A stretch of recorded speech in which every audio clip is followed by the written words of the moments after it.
Bom momento, hoje é dia 24 de março de 2024 e nesta manhã foram presos 3 suspeitos de serem mandantes do assassinato da Marielle Franco e do seu motorista Anderson Gomes, que ocorreu há 6 anos atrás. Esse vídeo aqui tem como intuito mostrar as conexões das figuras presas e também de quem estava relacionado nessa rede, que ainda está muito nebulosa. Então eu peço que vocês fiquem aqui para vocês verem algumas conexões que eu vou trazer de modo bem didático, até para quem já sabe do crime ou quem foi preso, entender um pouco melhor o cenário. Primeiro, quem foi preso hoje? Domingos Brazão, Chiquinho Brazão e Rivaldo Barbosa.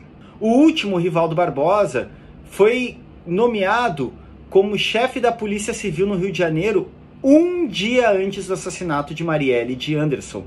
E foi nomeado por quem? Pelo Braga Neto, general Braga Neto, que era ministro-chefe da Casa Civil e depois foi vice na chapa do Bolsonaro, derrotado em 2022. Então cabe também uma investigação de por que Braga Neto escolheu especificamente ele. O Rivaldo, ele não é só suspeito de obstaculizar e de criar dificuldades para a investigação do assassinato de Marielle e Anderson. Ele é acusado também na delação premiada do Rony Lessa, que eu já vou falar dela, de ter conspirado no plano que culminou no assassinato deles. Mais que isso, é uma crueldade, porque Rivaldo foi um dos primeiros a acolher a família de Marielle Franco, inclusive falou para a mãe da Marielle que resolver esse caso era uma questão de honra para ele. Uma desumanidade incrível. Quem são os irmãos Brazão que foram presos hoje? Domingos Brazão e Chiquinho Brazão. Chiquinho Brazão, ele é deputado federal pela União Brasil e por isso o caso foi levado para a instância do STF, porque ele tem foro privilegiado. E, portanto, a ação da Polícia Federal hoje foi autorizada pelo ministro Alexandre de Moraes. Ele foi sorteado como relator do caso e por isso que ele autorizou. Isso tem que ficar bem claro, ele foi sorteado entre os ministros possíveis e caiu nele, ele autorizou. Já o irmão dele, Domingos Brazão, ele é conselheiro do Tribunal de Contas do Rio de Janeiro, um cargo vitalício, com salário bem alto e que ele foi indicado e ganhou esse cargo após já ter sido prendido no Rio de Janeiro por corrupção e já ter assumido várias vezes que ele assassinou pessoas ou que ele mandava matar. Essas são as 3 figuras então. E quais são as conexões dela? Bom, a família Brazão tem como reduto eleitoral Jacarepaguá e Rio das Pedras. E se vocês lembrarem bem, Rio das Pedras é onde está sediado o escritório do crime no Rio de Janeiro, que é considerado responsável pelo assassinato de Marielle Franco e de Anderson Gomes, além de vários outros crimes.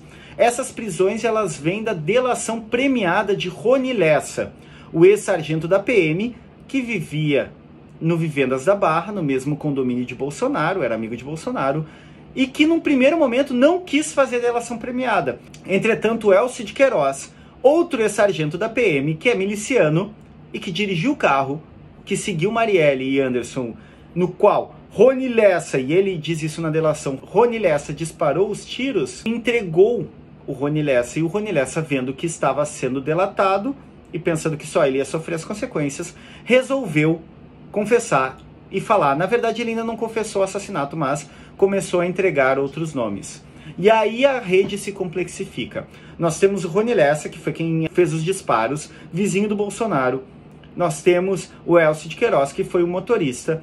E nós temos uma série de intermediários. Nós temos os mandantes ou suspeitos, que são esses 3 que foram presos hoje, os irmãos Brazão e o Rivaldo. Só que quem fez a contratação? Primeiro, então, a gente vai chegar no primeiro intermediário do crime. O primeiro intermediário é o Edmilson, o Macalé. O que ele fez? Ele, além de fazer campanas, ficar esperando a Marielle e seguindo ela para ver como é que era a rotina dela, ele teria sido responsável por contratar o Rony Lessa para os mandantes do assassinato. Ele foi executado em 2021. Depois nós temos o Maxwell Simões Costa, conhecido como Suel, era dos bombeiros e também das milícias do Rio de Janeiro. Em 2017, ele participou de uma tentativa frustrada de assassinar Marielle Franco e ele foi o responsável por conseguir um carro, esconder as armas e auxiliar no descarte das armas usadas nesse assassinato do Anderson e da Marielle.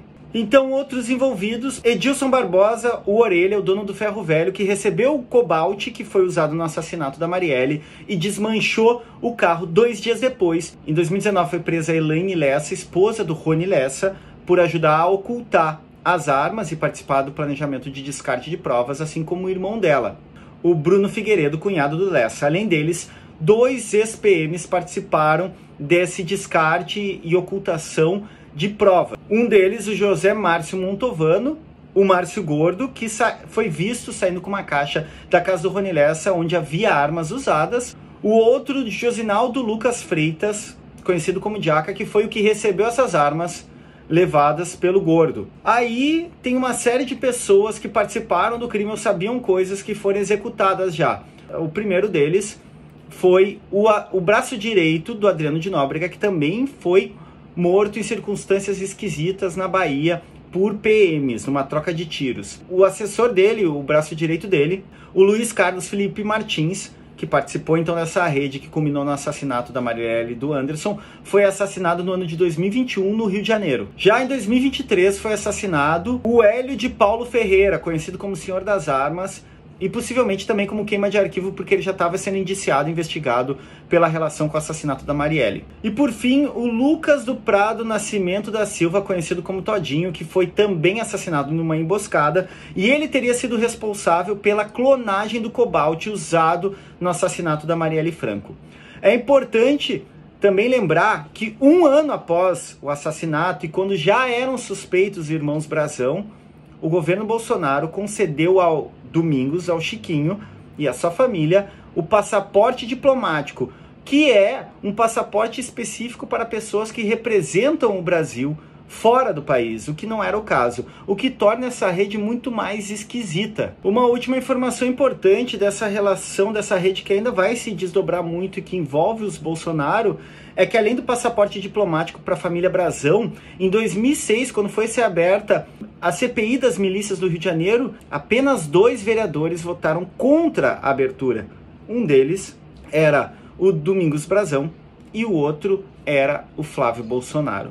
É importante a gente seguir nessa investigação, e essas 3 prisões de hoje são apenas o começo para desbaratar essa rede, que mostram que o Estado carioca, mas não só o Estado carioca, o Estado brasileiro, estão cupinizados, estão infestados com a milícia e com a relação com os militares, que foi propagado e foi potencializado pelo governo Bolsonaro, e que, se procurarem bem, vão chegar não só nos Bolsonaro, mas também em alguns militares, como por exemplo, por que Braga Neto nomeou, um dia antes do assassinato da Marielle Franco e do Anderson Gomes, o Rivaldo Barbosa.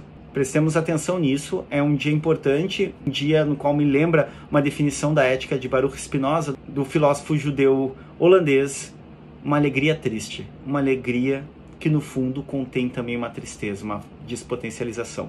Era isso, espero que tenha ficado claro as relações, e ainda temos que descobrir o motivo do mandato dos assassinatos, embora se especule, obviamente, o controle do espaço do território das milícias e também a atividade da então vereadora Marielle Franco contra as milícias, o que dificultaria muito as relações criminosas desses vereadores e dessas figuras que articulavam com as milícias o controle das comunidades no Rio de Janeiro. Era isso, vamos arriba!